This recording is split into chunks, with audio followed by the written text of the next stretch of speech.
Welcome, friends and listeners that are friends, and friends that are friends but may not be listening. We would like to welcome you here at the Take 3 Theological Variety Hour to episode 17. 17! It's a very exciting episode. We're almost an adult, almost reaching 18 years old.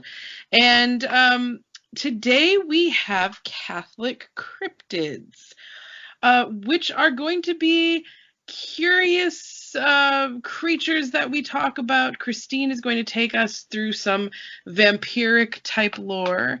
Seth is going to talk about a very hairy saint.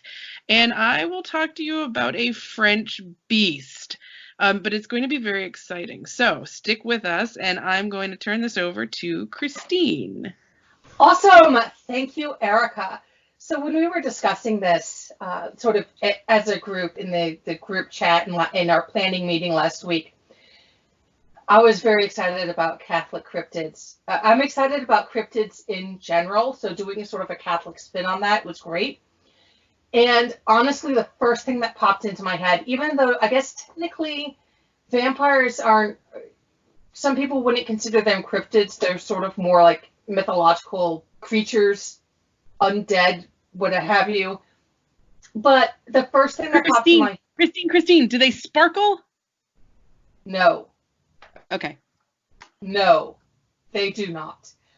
The first Somebody asked me if we were going to talk about Twilight on this episode, and I said no, so let's not. I thank you, Seth, for defending our honor in our absence. I mean, the only reason I would tackle Twilight is to talk about the terrible writing and the terrible acting. Sorry, Cedric, you were great in Harry Potter, but anyway.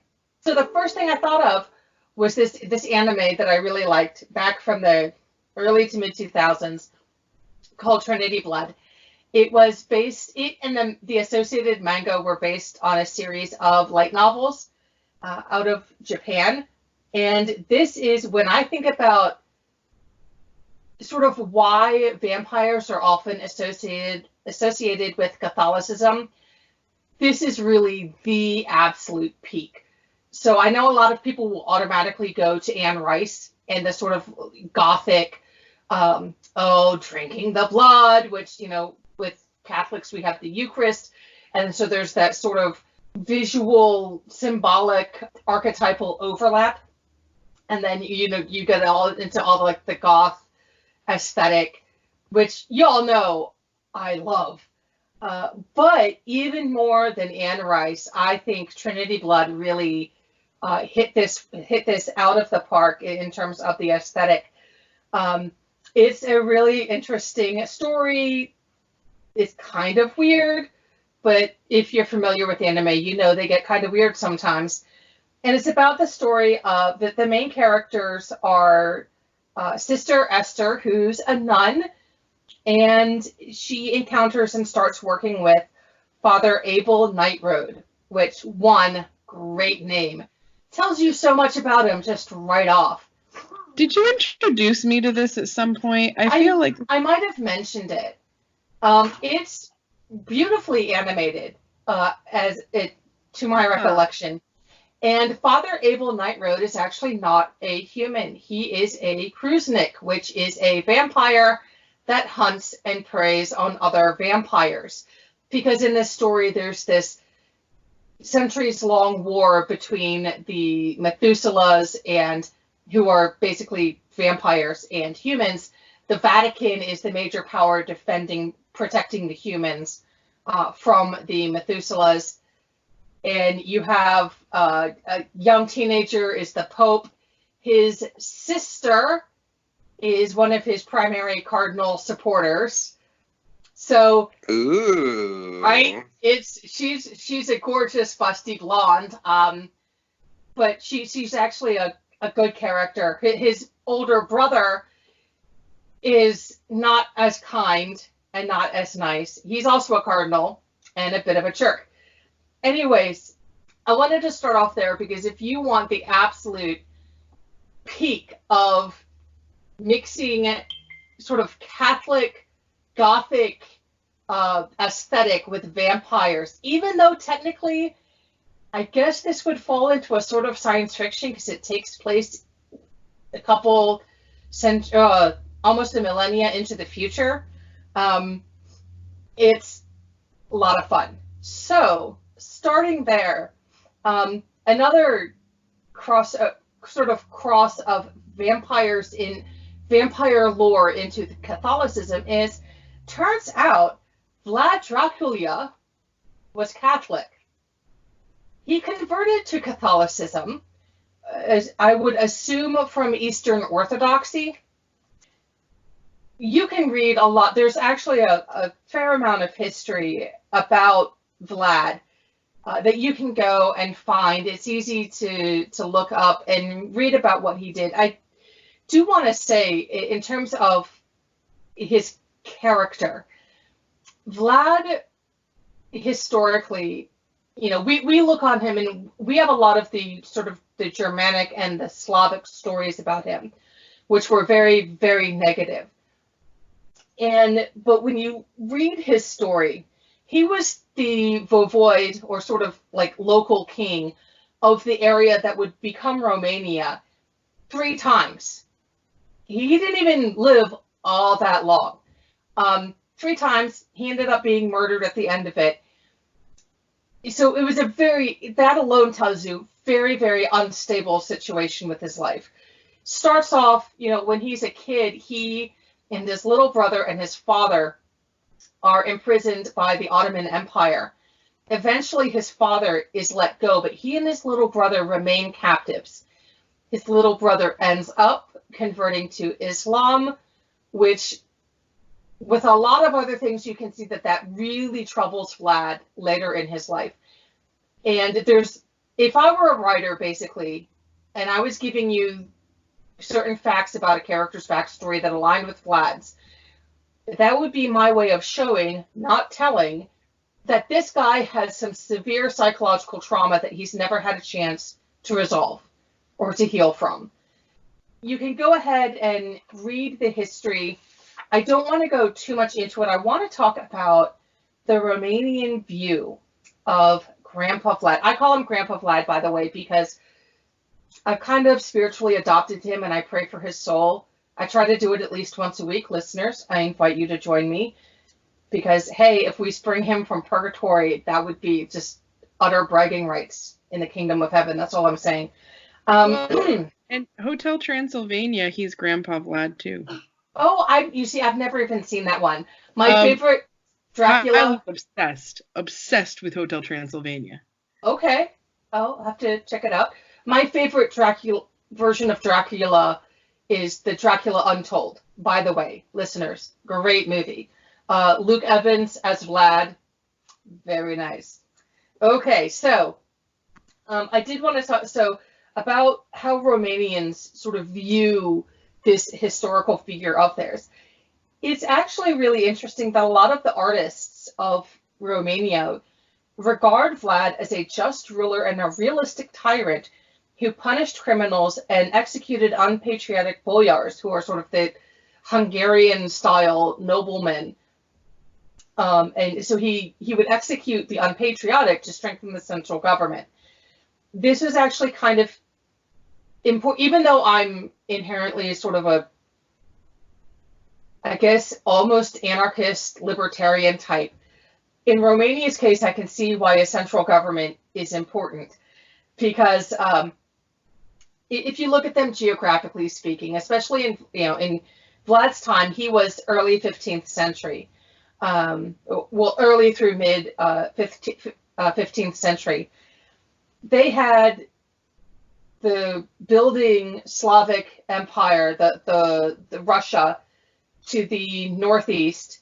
They had the Holy Roman Empire / growing Austro-Hungarian Empire to the northwest, and the Ottoman Empire to the south.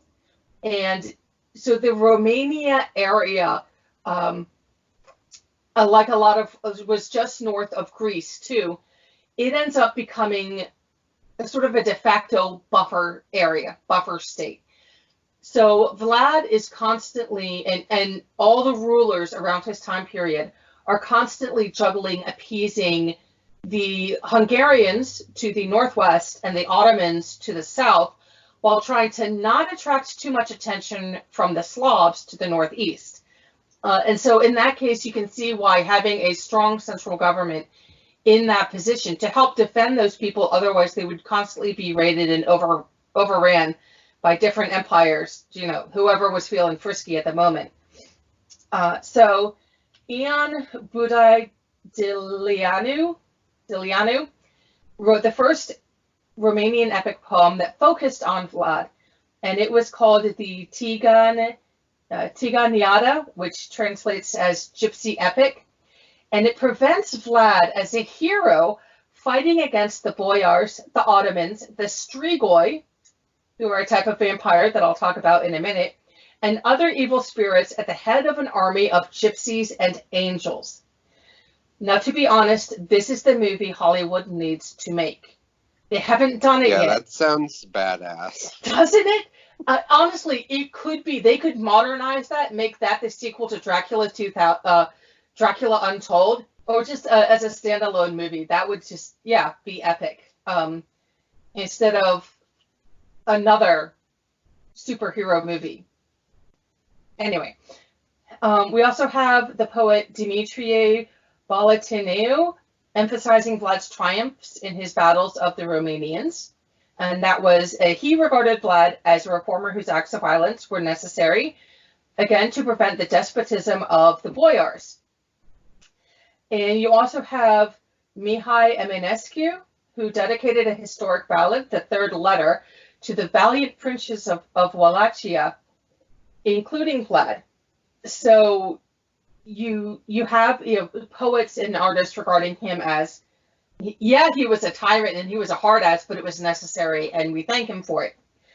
A lot of, since the 19th century, a lot of Romanian historians have treated Vlad as one of the greatest Romanian rulers, emphasizing his fight for the independence of the Romanian lands. And even his acts of cruelty were represented as rational acts serving the national interest. You have Alexandru Zenopol, who was one of the first historians to emphasize that Vlad could only stop the internal fights of the boyars through his acts of terror. And then Constantin Giurescu remarks that the tortures and executions which Vlad ordered were not out of caprice, but always had a reason, and very often a reason of state. Now, the downside of that is once you have that sort of idea in the national consciousness, then you have you set up things where Kusik, how do you pronounce his name? Kusiku's, and I'm butchering that, I'm sorry, his socialist regime, which was extraordinarily cruel. I mean, it sort of takes what Stalin was doing and on a smaller, but in some ways more vicious scale, made it even more intense. So, pluses and minuses. And then you have, so Vlad doesn't cross over into, aside from that one poem that I talked about before, he doesn't really cross into the vampire mythology until Bram Stoker comes along and writes Dracula. And what he did is he knew, the Germanic stories. So the Germanic and the Slavic stories about Vlad really emphasized his cruelty. And so Bram takes those stories and mixes them together with stories and articles that he had read about vampires and goes, bam, Vlad Dracula was a vampire. And that's, as a writer, totally legit, but that tells you how recent, historically speaking, the idea of between Vlad being maybe a bit of a madman and being a very cruel man, and Vlad being a vampire. That's actually a relatively recent development. So I mentioned in that one poem, they talk about Vlad fighting against the Strigoi. And the Strigoi are troubled spirits of the dead who rise from the grave. And sometimes they can be living people with magical properties. And they can have the ability to transform into an animal. invisibility, the propensity to drain the vitality of victims via blood loss, and basically they're what we know of now as vampires. And you'll find all over that part of the world cognates of the word strigoi, all describing a type of vampire. And in every area, the particulars and the details are a little bit different. I know, Erica, you've been telling me there's a Greek version of this that they think the oldest vampire stories actually come from the Greek area. And like, well, we should definitely go into them later because they really come out of Greek mythology, but they're called Lamia, and they're kind of a cross between a witch, a vampire, and a succubus. Incubus? Succubus. I always get that back. Depends on the sex. A lady. The ladies are the succubi. Okay. So Incubus is dudes like the rock band. Oh, that's a good way to remember that. Yeah. Yes, I know my lore. So that's basic. So there's different types of. Oh, right. Let me talk about. There's a bunch of these things are mentioned all throughout Romanian history. So even up to the modern era. So I want to just hit a few of them. So under communism in that era, in 1969, in the city of Capitaneni, dubious on that pronunciation, sorry, well, after the death of an old man, several family members began to die in suspicious circumstances. His corpse was unearthed and found no signs of decomposition. His eyes were wide open. His face was red and twisted. So they burned his corpse to save his soul. In the 70s, a series of hideous crimes shocked Bucharest. And these took place at midnight during rainstorms. And the victims were usually waitresses coming home from work. In 71, Ion Rimaru was arrested and identified by teeth marks on the corpses. And during the trial, he was in a state of continual drowsiness. He was interrogated at night because he was not lucid at any other time. During the daylight hours, he was very lethargic. He was sentenced to death and became violently agitated. Several policemen were needed to restrain him.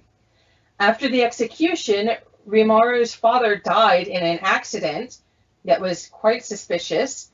And during the investigation of the accident, it was discovered that the father's fingerprints matched those of a serial killer active in 1944, whose crimes were very similar to those of Ion Rimaru. The similarities included weather conditions and similar or identical names of some of the victims. And we have, during the Romanian Revolution, the corpse of Nicolae again, I can't pronounce his name. Nicolae, he was the dictator of Romania. Bad guy. Anyways, he didn't receive a proper burial. This made the ghost of the former dictator a threat in the minds of the superstitious Romanians. So the noted revolutionary Gelu Voican carpeted the apartment of the conductor, I guess he was the new guy who replaced Nicolae, with braids of garlic, which is a traditional remedy against strigoi. And then even more recently, before Christmas 2003, in the village of Marotinu de Sus, a 76-year-old Romanian man named Petre Toma died. And in 2004, February 2004, a couple months later, a niece of the guy revealed that she'd been visited by her late uncle. So her brother-in-law became the leader of a vampire hunting group made up of several family members. And they drank some alcohol, which, yeah, I imagine you're going to get a little liquored up before you do this. They dug up the coffin of Petre Toma, made an incision in his chest, tore out the heart. They burned the body and ashes, mixed it in water, and the family drank it, as was customary. However, the Romanian government, who was trying to get Romania into the European Union, had banned the practice, so the 6 family members were arrested by the police for disturbing the peace of the dead and were imprisoned and sentenced to pay damages to the family of the deceased. And since then, instead of going to those extents to deal with vampires, people drive a fire-hardened stake through the heart or belly of the dead as a preventative to prevent vampirism. So there's a ton of different types of strigoi. There's a bunch of legends of how they can be born or how a living person can become a strigoi, including being the 7th child of the same sex in a family, or leading a life of sin, to die without being married by execution for perjury, by suicide, or having been cursed by a witch. But if you're married, you're cool. Yeah. Well, I mean, unless you've lived a life of sin or are, in fact, the 7th child of the same sex. So not just the 7th son, but also the 7th daughter. Watch out. There's a lot going on here. Man, they have some serious lore. This is just one type of vampire. Okay, so that's really funny. So there's a series called The Seventh Son. Yeah. Well, the 7th son becomes a spook, which is kind of, if you read it, it's kind of like a vampire. Well, and his mother is a Lamia. Whoa! Okay, so yeah, and all throughout at least European, so and certainly known like Western, like Celtic and Saxon mythology, there's this whole thing of the 7th son of the 7th son is somehow magical or, special. Just so you know, listeners, because I care about you and I want you to know how to defend yourself, the known method used by gypsies to get rid of a strigoi is as follows. Exhume the strigoi, remove its heart and cut it in 2. Drive a nail into its forehead. Place a clove of garlic under its tongue. Smear its body with pig fat killed on a certain gypsy holiday. You're going to have to ask the gypsies about that one. And then turn its body face down so that if the strigoi were ever to wake up, it would be faced and headed toward the afterlife. Okay. So that's one of the types of Romanian vampires. The other one, well, there's a couple other ones. I'm only going to hit one other one. Is called the moroi. And sometimes it is the phantom of the dead person which leaves the grave to draw energy from the living. It is often associated with other types of things like the strigoi, which we just talked about, the varkolak, which is a werewolf, or the prekoliki, also another type of werewolf. Some people believed that the moroi was the child of a woman who was impregnated by a Nosferat. That would be the base of the word Nosferatu, which is a sort of incubus vampire. And that this child would be born extremely ugly and covered with thick hair, and then would grow into a moroi. They're sometimes referred to in modern myth as the live-born offspring of 2 strigoi. They think it might signify an infant who died before being baptized, but that goes into some other things I know that Erica will eventually, in a future episode, give her opinions on. So I wanted to talk about that one because it talks about the moroi being covered with thick hair, and that takes us to the hairy, furry cryptids that Seth and Erica are going to cover. So take it away, Seth. So they're born with thick hair and then they grow up. Do they have thick hair when they grow up?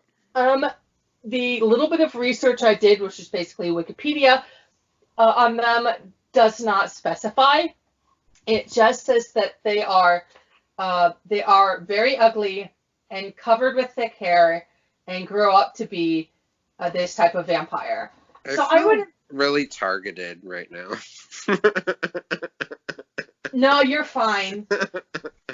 You're fine. I don't think your dad was a Nosferatu or any kind. Your parents weren't Strigoi, unless there's things about you that we don't know. Well, maybe in another episode we'll talk about that. Oh. All right. So if we're gonna go on to the hairy cryptids, the story that I want to tell you guys is not quite so spooky as the vampire stuff. But I'm going to talk to you very briefly about Saint Guinefort, which the kind of special thing about this saint is that he was a dog. So I ran across this story in undergrad, and I think... like a literal dog? Like a canid dog? Well, you're going to find out. Oh, I'm sorry. I'm jumping. Okay. Jumping the dog. So I first heard this story as an undergrad at Loyola, New Orleans, and I went to a movie. I think it was with one of our friends. I think it was Karen. We went to see this film called The Monk and the Sorceress. It's a French film from 1987. And it's about this monk who goes kind of to this rural area and finds this devotion to a dog named Saint Guinefort. It's a really good movie. And actually, I just looked it up, and it is streaming for free on Amazon Prime, so you can watch it if you want to. But what I came to find out later is that this story that's depicted in the film was based on true events. So the story of Saint Guinefort comes from a book by a Dominican friar named Stephen of Bourbon, who died in 1261 and was working on a book called The Seven Gifts of the Holy Spirit. In this text, which was unfinished, he died while he was writing it, he provides a lot of exempla, and exempla were used by medieval authors to teach people kind of like a moral lesson. So they were kind of usually colorful stories that depicted some kind of virtue or some kind of larger concept that they're trying to get across. So Stephen of Bourbon's Seven Gifts of the Holy Spirit includes this story of Saint Guinefort, which he labels as a quote-unquote offensive superstition. Stephen ran across the story when he was working as an inquisitor in France, and he recounts it kind of very personally about how he went to this village called Dombes, which is outside of the city of Lyon, and heard about how people would pray to this Saint Guinefort for healing of their children. Well, what he found out was the saint was, quote-unquote saint, was a greyhound who had been killed by his master because his master thought that the dog had killed his baby. What had happened was the family went out and left the baby at home alone. Mistake number one. And so a snake came into the infant's room, and Guinefort, the faithful greyhound, kills the snake, and in the struggle knocks over the baby's cradle. So when the family gets home, what they see is the child's room in disarray, blood everywhere because Guinefort tore the snake up, and a dog laying next to the cradle with blood all over him. So they instantly think that Guinefort has killed the child. So the Lord goes, the knight who owns the dog, kills the dog immediately. Then when they do some more investigating, they find that the child is alive, and they find the remains of the snake, and they see on Guinefort's body that he had been bitten by the snake. So he basically saved the child's life and then got killed for it. So they feel really bad about it, and they throw Guinefort's body into this well that's on their property, and then plant a bunch of trees around the well, kind of as a memorial. So, you know, throughout time, people come to venerate this dog, and they bring children there to perform these rites on them for their healing. So Stephen of Bourbon, catalogs all of this, including the rites, which honestly sound like they're probably more dangerous for the children than the illness. But he wants to stamp out this heresy or this superstition. So he has all the trees around the well cut down, and he has the Guinefort's body taken out of the well, and all of it is burned. Okay, so that's the story as it exists in Stephen of Bourbon's text. This They're is like really Go the ahead. weirdest twist on Lady and the Tramp ever. I was wonder just if that's thinking where they that. got the idea. It has to be. Okay. That's crazy. All right. So Stephen of Bourbon, this Dominican inquisitor, thinks that he has. Oh, in addition to destroying the shrine, they codify a law that says if anyone goes to that place for any kind of devotional purpose, all of their belongings get confiscated. So he is trying to get rid of this devotion to Saint Guinefort. What was his thing? Well, I mean, I understand we're a dog-loving society, but that's okay. That's awful. All right. So this, I don't want to. This is like super exciting. So I'm gonna just try to hit the high points. In 1879, someone went to this area and was doing some ethnographic work, and they found that the villagers were still practicing devotions to Saint Guinefort, and that Guinefort was understood by this population to be a holy greyhound that helped cure children. So 500 years after Stephen of Bourbon tries to get rid of this superstition, it still was being practiced in the late 19th century. Boom. Another piece of evidence that is unrelated is that after the restoration of the monarchy in France, and when the church was able to kind of reclaim their lands, the bishop of this diocese sent priests out to kind of do surveys of the towns to see what their religious beliefs were. The priest who was sent to Dombes encounters this Guinefort belief. So this is in like 1827.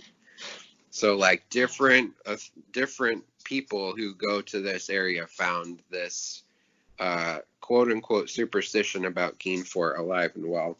And it says on Wikipedia, it didn't give a reference, but it says on Wikipedia that the devotion to Saint Guinefort actually continued until the 1930s, but it doesn't say anything about why it stopped then. So the text that I worked from to look at this is called The Holy Greyhound. It's by John Claude Schmidt. And it's a really fascinating book. I didn't get to read all of it in preparation for this episode, but it's like really, really good. I would definitely recommend it. It's a Cambridge study in oral and literate culture, so it's probably pretty pricey, but you can maybe find... I think I got mine used. I've had this book forever, but I've just never really read it. So something that's really cool, and I'm going to try to wrap up, but something that's really cool is that this Guinefort story kind of pops up in different places, and there's actually a Saint Guinefort who was a human being. So it seems like there was some kind of like transference, between the story of the human being who is a martyr in northern Italy, and the dog saint. But what's also really cool is that Guinefort, the human Saint Guinefort, his feast day was August 22nd. This is all laid out in this book by Jean-Claude Schmidt, if you want to check it out. Is August 22nd. There's another quote-unquote dog saint, and this will kind of maybe lead into Erica's a little bit. Saint Christopher, who we all know is like the patron saint of motorists. There's an old story about Christopher that he actually was a dog-headed creature before he converted to Christianity. And you can actually do a Google search on this to find dog-headed Christopher. There's like icons of him. There's like a lot of art record about dog-headed Christopher. Dog-headed St. Christopher, his feast day is July 25th. And Guinefort's feast day is August 22nd. So this Jean-Claude Schmitt points out that the dog star Sirius rises into the constellation Canis Major on July 25th, and it sets on August 24th. So both of these saints that have dog kind of, connections have their feast days within this period. And in addition, Saint Roch, who is always depicted with the dog's feast day, falls in that same time period, August 16th. And Saint Dominic, who is the founder of the Dominican order, is always depicted with the dog, and his feast day is August 8th. So it's like super like weird and connected. Awesome. It like totally blew my mind when I was reading this stuff. Because that kind of ties into how, because of the rising and setting of Sirius in the northern hemisphere, that's how we get the term the dog days of summer. Yeah. Mm-hmm. Because it was considered that the additional heat from that star, because it was so bright, that's what made those days extra hot. And so you had, what is it? That was around like Lammas and all those midsummer festivals. Yeah, totally. So and there's some more stuff that's really interesting about it, like connections to Saint Sebastian and plague saints. Roch and Sebastian and Guinefort are all plague saints, or saints prayed to when you're ill. So there's like a lot of like connection there, but I think that somehow this transference from the Guinefort, the human martyr Guinefort, because of those connections, transfers in France to this greyhound story, which then leads us into more hairy cryptids in France that Erica is going to talk to us about. Oh, we are. That was a nice story compared to where we're going right now. we are going down and dirty here, folks. All right. So it's December 20th in 1764. And I want you to imagine that you are a cute little, for Seth, buxom, teenager, and you're frolicking in the pastures and you're herding your sheep, and all of a sudden, bam, your head's gone. That's what happened to poor Jeanne Boulet as she was tending cattle in south central France, the Margeride, my husband's going to kill me, mountains. And it is said that she was killed by Bete du Gevaudan, the Beast of Gevaudan. So we're back in France. We had a nice dog, and now we're with some beast-like creature. For those of you who don't know anything about the legend of Bete, the Beast, and not Beauty and the Beast, an entirely different beast, although it's interesting that beast is set in France too. Apparently, France had a lot of beast problems. Over 100 people were killed between 1764 and 1767. By an unpictured, as in like no photographs, no hard evidence, beast of some sort. 300 plus people were injured, mostly women and children. So, what is exactly this beast? We'll get into a lot of the causes for it, but some things to consider. The French Revolution was happening at this time. So, we were leading up into the French Revolution. So the French Revolution dates are 1789 to 1799. So France is already in a terrible state. Their economy is junk. People are vying for the throne. Robespierre is about to lay the smackdown. and it's a mess. And so people are very unhappy. The beast became such a problem in South Central France that people were not even tending their crops.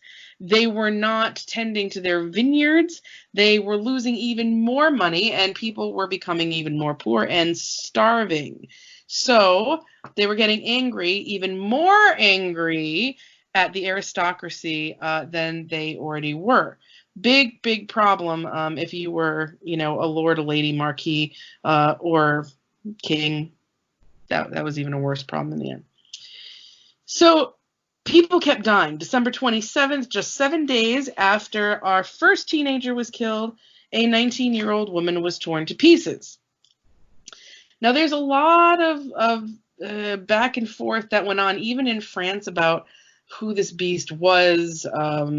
There's a lot of, actually, if you go to Reddit, there are literally pages and pages and pages talking about the conspiracy of the beast, what is the beast, people's opinions, links to other things.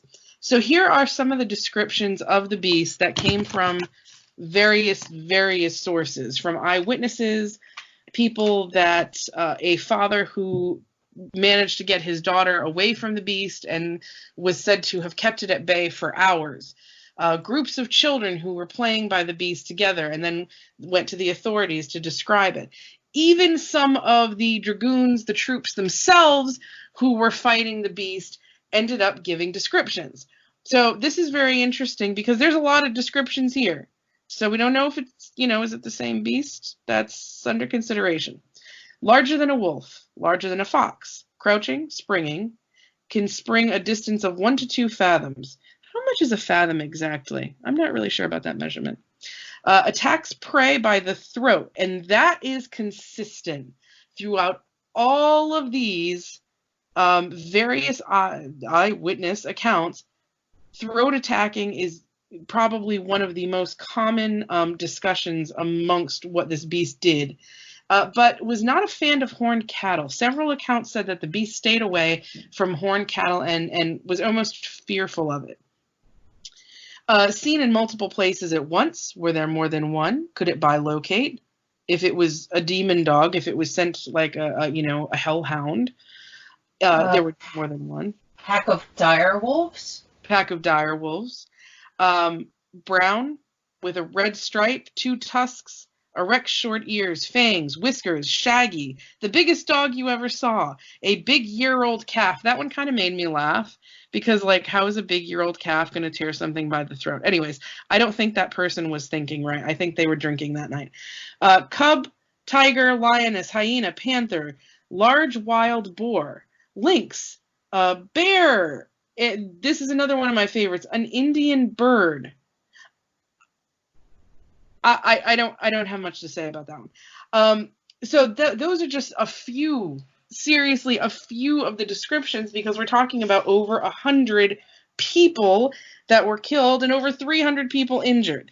It's incredible. So what were people saying?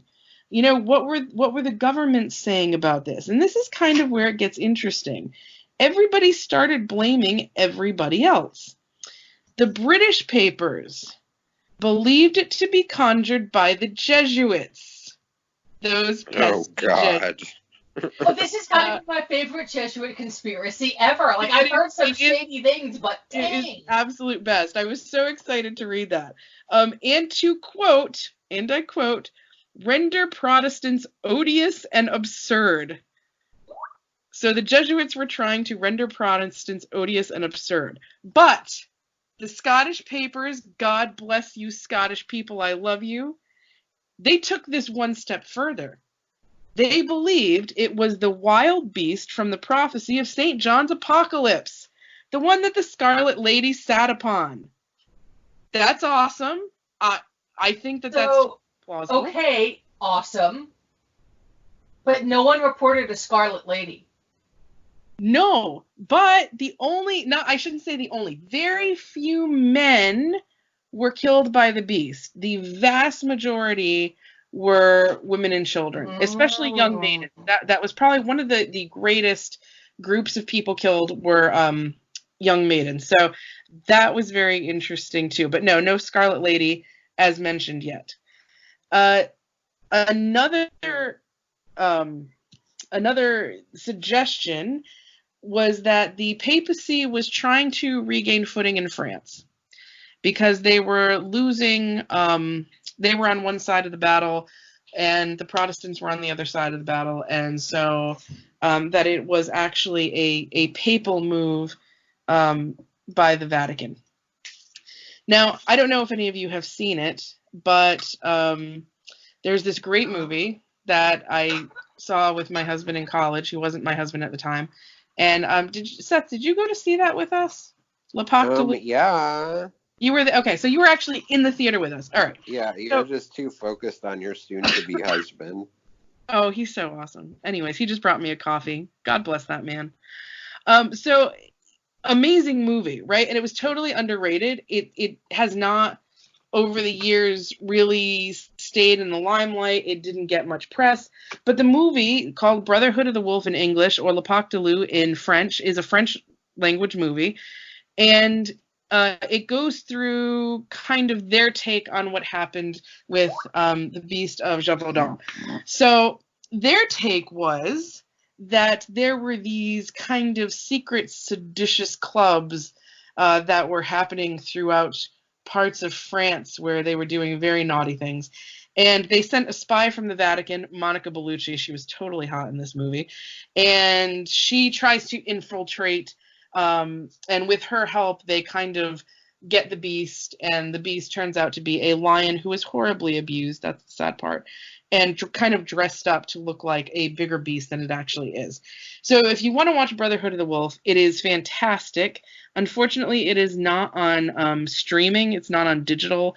But Amazon has copies for $23.99. It is in French. That's the Blu-ray. So you would have to, it's dubbed. You can watch the dub or you can watch the subtitles. Mark Dacascos is in it. Vincent Cassel, husband of Monica Bellucci. And it's like quality. If you love martial arts, Mark Dacascos, anybody who loves martial arts knows he's awesome. He is awesome in this. The cinematography, the filmography, all awesome. Okay, we're getting back to the beast now. So, over time, obviously this was a period of like going on 4 years. And over time, papers actually and media outlets of that time started to poke fun at this area of France because they were basically like, are you serious? You have all of these soldiers and no one can kill this beast? This is a little bit ridiculous. And so some satire started to play out in the papers. Another consideration that did not come along until later was that this was actually a werewolf. And so this is kind of where we go into some of the cryptids of, Christine's talking about hairy children and whatnot. The reason that they thought that this might be a werewolf was because some of those people bitten were said to go stark raving mad. They were howling, bleeding, they had excessive strength, they were busting through chains, and this is several accounts. But here's the kicker. Somebody, and I would have to look up and go back to see who it is. They're all French names, obviously, and they're hard to pronounce for me, not for people that know French. Anyway, somebody mentioned that it was communicated hydrophobia to man, and hydrophobia, frothing, mad, indicates the possibility of rabies. So really, really interesting on that account that we may have been dealing with a group of wildly rabid animals in the area. But I'm not saying that's it. No. I'm on like the actual supernatural werewolf. That's my vote. I'm throwing my hat in the ring on that one, just because it's way more fun and interesting. So, what is the beast? We don't know, because when it was caught, it was a wolf, and a lot of somebodies were like, that is not what we saw. You just decided to dress up some wolf and pretend that was it. That's not it. That's not the thing. It was a lot bigger than that. So somebody said, well, it's a pack of wolves. It's a lot of wolves that are, trying to come in this area. And they said, nope, still inefficient. It's not nearly as scary as what we saw. And honestly, some of the wolves, especially the large groups that were attacked, because you had large groups of people that were attacked, the wolves would not have been so predatory. So really interesting as to the theories that get thrown out. Now, if you look at some of the ideas now, is that it was actually a serial killer. Interesting, but not so plausible to me, because the throat tearing out, the heads being taken, there was lots of blood, gore, body parts torn, ripped. You would actually have to have somebody, well, I guess Christine was talking about people that ripped flesh. So you'd have to have somebody really, I mean, you'd almost want someone who's on some sort of either like psychological or chemical bender. Like there's like all of their adrenaline strength, everything is flowing, and because like someone has to be in some sort of like berserker rage really to pull that off, and whether it's psychologically done or through the use of chemicals. Seriously, like it's great. Bath salts. Yeah, that's really, like, don't do bath salts. Drugs are bad, okay? No. Is that the moral of our story today? Don't do bath salts? Is that where, like, what we end up with? I was just thinking that. It's like, oh wow, okay. We are the best don't do drugs commercial ever. Don't do drugs. Just say no, guys. Just say no to bath salts. People. So finally, lots of interesting stuff and lots of interesting theories. We will never know. Two really interesting things to finish up, though. A lot of this information, and I will be happy to try and see if I can find a link. I went through my university. That's how I was able to find this, but I will at least give the biographical information. There was an article by an American periodical out of Boston in 1867 that actually went through most of the killings that took place. It went through the people that tried to kill the beast. It went through a ton of details. And the title of the article was The Wild Beast of Gevaudan. And every Saturday, a journal of choice reading. So the periodical was 1866 to 1874. This particular one was June 29th, 1867. So really interesting that in Boston, in 1867, you have an article about the beast that goes into incredible detail. But maybe it makes sense because there were so many French Canadian people and French immigrants in that area at the time that this may have been something that was of interest, a popular subject. Finally, I just, thanks to Mr. Seth, there is one more link that I kind of wanted to just point out when we're talking about hairiness and saints. Through Seth's travels, he found some writings and some images of Mary Egyptus, who was very hairy, like to the point that the article titled it Hairy Mary. So we are dealing with some seriously hairiness. And she ran away, supposedly, one of the legends is she ran away at 12 and obviously was not cutting any hair. So you have this really wild, hairy aspect. On the other side, there, at the same time that the beast was around, there was a boy, Victor of Aveyron, and he was considered a werewolf child. He was a feral child that lived in the wild until the age of 12. Now, accounts of Victor say that he was actually very docile, so most do not believe that he had anything to do with the beast. But more interesting was that there were feral children living in the mountains in this range at this time, and they know for sure he was not the only feral person living out there. So all of these connected things lead me to say with my massive amounts of hair and my excessively hairy family, beware of the wild hairy people and don't do drugs. That's it. That's all I got today. And good night. Oh, but that's great. That was some really good stuff, both of you. Oh man, I'm so happy. I know, isn't that interesting? I think it's interesting. Yeah.